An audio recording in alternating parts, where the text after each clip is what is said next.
tá a bá ń sọ nípasẹ̀ ti ẹ̀mí, iṣẹ́ kan pàtó tí Ọlọ́run ní fún mi tó ní fún ẹ nínú ọgbà àjàrà rẹ̀, iṣẹ́ kan pàtó tí Ọlọ́run ní fún mi tó ní fún ẹ ní oko rẹ̀. A bá ń sọ pé iṣẹ́ ẹ̀mí kì í kàn sí pé èèyàn wà ń ṣọ́ọ̀ṣì yóò á máa mi gbàgọ̀ irọ́, kì í sí kéèyàn pé rẹ̀ ń wòlíì kọ́ máa bàdúgbò jẹ́ o, kì í sí kéèyàn pé rẹ̀ ní pàìtọ̀ kọ́ máa dàlú láàmú o irọ́, yóò máa ṣiṣẹ́ rere. Àwọn ọmọ aráyé náà ó rí i pé ẹni yìí ṣiṣẹ́ rere o.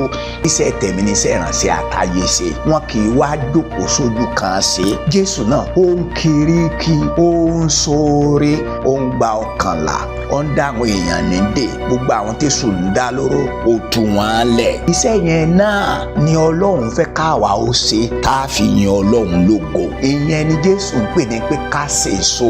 Ẹ̀yin kọ́ lẹ́yìn mímí mọ́ yàn yín kẹ́ ẹ lè bá a ṣiṣẹ́ ní kẹ́ ẹ lè ṣe èso kí èso yóò dúró. Iṣẹ́ títẹ̀mí yìí ó ní àwọn iṣẹ́ tí ó jẹ́ pé à ń ṣe láti darí àwọn ènìyàn fún ògo Ọlọ́run bí wọ́n bá ti ń gbọ́ràn sí àṣẹ tí Jésù Kristi pa fún wa. Mátíù 5:16 Jésù náà wá sọ pé ó ní ẹ jẹ́ kí ìmọ́lẹ̀ yín kó mọ́lẹ̀ tó bẹ́ẹ̀ gẹ́ tó jẹ́ pé àwọn ènìyàn wọn ò rí iṣẹ́ rere yín tí wọ́n mọ yín bàbá yín tí ń bẹ lọ́run lógo.